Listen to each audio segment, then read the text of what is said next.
大家好，今天要来回答网友最常问我的问题，就是什么时候最适合去以色列？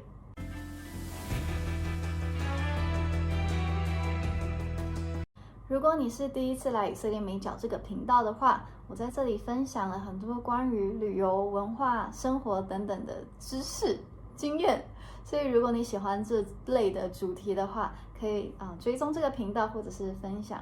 或者是留言。OK， 那什么时候最适合去以色列呢？等一下，这个要给大家看，这是5、6月才会有的樱桃。那我当然不会让大家因为哪一个季节采什么样水果来决定什么时候来以色列，我会分成4个部分来帮助大家思考什么时候来以色列是最适合的，然后最后会给我自己的经验。那第一个部分呢，就是取决于你的假期。一般台湾人会有的假期就是新年的假期、端午节连假、中秋节的连假，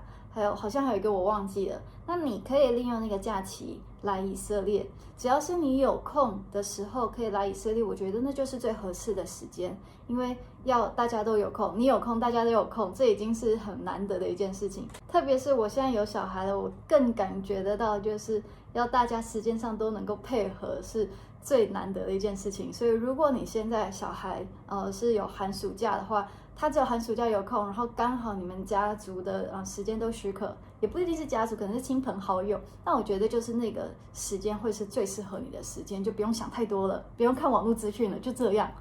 那第二个我觉得要考虑的呢是天气，在以色列分为雨季还有干季。雨季呢是从每年的10月一直下到隔年的4月，不过这里下雨呢不会是每一天都在下，然后在一天如果那天刚好有下雨的话，它也不是一整天都在下，可能就是早上2个小时，下午2个小时，就这样。那偶尔会有几天可能还下冰雹，甚至还下雪。耶路撒冷有一年下了2天的雪，我觉得那是很特别的。那4月到10月的时候呢，就是属于干季。这个期间通常是不会下雨，只是像今年来讲，6月份我们竟然还下了2天的雨。下雨的时候我们都很高兴，因为不下雨就很热。虽然是干热，不像台湾是湿热，干热也还是会热。我们今天的天气是30度，可是你出去你就会觉得非常的热。而且如果你是来玩的人，你不会整天都待在旅馆里面吹冷气。如果你平常是在上班，然后突然之间你是要换到观光客模式，一整天都在太阳底下，那我会建议你还是选择雨季的时候来。如果雨季跟干季一定要选一个的话，为什么？因为我觉得温度对人来讲其实是太重要的。30度的天气要在外面一整天，我觉得是不可能的事。虽然大部分的欧美人喜欢夏天的时候来以色列，可是我觉得不太适合我们亚洲人。那第3个部分呢，就是价格。在以色列的旺季是9月、10月，因为是住棚节的关系，然后还有4月跟5月是因为逾越节的关系。那如果你没有一定要过这2个其中一个节日的话，我觉得一定要避免这4个月份。为什么？因为以色列它的消费真的是非常的高。那即便是在淡季，因为现在是后疫情时代，它的价格也不会到非常便宜，所以我觉得这一定要纳入考量。特别是如果你们是预算比较吃紧的旅客的话。那最后一点呢，就是节日。如果你们来的时候刚好碰到了以色列节日，像刚才有说逾越节、住棚节，那当然那时候的价格就会比较贵。但是还有其他的节日，像是3月的时候会有普尔节，5月的时候会有7七节，7月的时候耶路撒冷日，9月的时候会有犹太新年赎罪日，然后才是刚刚说的住棚节，然后12月的时候会有光明节，或者是圣经说的修殿节。那它每一年的日期都不一样，因为以色列节日是按照希伯来历在走的，所以你们如果是特别想要过以色列节日的话，那就是先上网查什么时候会碰到。那如果你是不想要碰到以色列节日的话，也是先上网查，因为可能那几天的旅馆的费用都会比较贵。所以我个人觉得什么时候来以色列是最适合的时间呢？综合以上的4点，我觉得最合适的时间就是刚刚有说，就是过农历年、过新年的时候。因为第一个我们有假，然后第二个它虽然是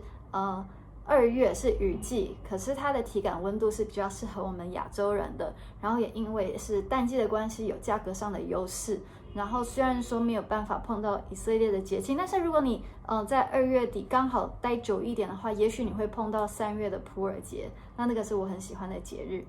但是如果你没有预算跟假期上的限制的话，我会认为最适合来的时间呢是可能是10月吧。因为10月的时候真的很舒适，而且我很喜欢在街道上可以看到就是临时搭建的这些小棚子。那第二个我会觉得我很喜欢的是普尔节，3月份，所以这2个时间就给大家参考看看。如果你对以色列其他的节庆有兴趣的话，我都有在以色列美角的频道上介绍过那些节日的，然后也在我的部落格上面有介绍。那最后呢，我很好奇你们如果已经来过以色列了，你是哪个月份来？然后你觉得那个月份来好，或者是不太好，都欢迎留言让我知道哦。就这样，大家拜拜。最后来附赠一下，就是每个月可以吃到什么水果。我自己非常喜欢5月、6月可以吃到樱桃，然后再来就是杏桃，然后水蜜桃也是这个月份，这几个月份。然后7、8月的时候，那个无花果就越卖越便宜。然后再来11月、12月的时候，洛梨就是牛油果会卖得很便宜。现在的那个价格是冬天的4倍，我不知道为什么。然后还有什么我喜欢吃的水果？草莓通常是2月吧，2月、3月，所以附带给大家水果的那个月份表。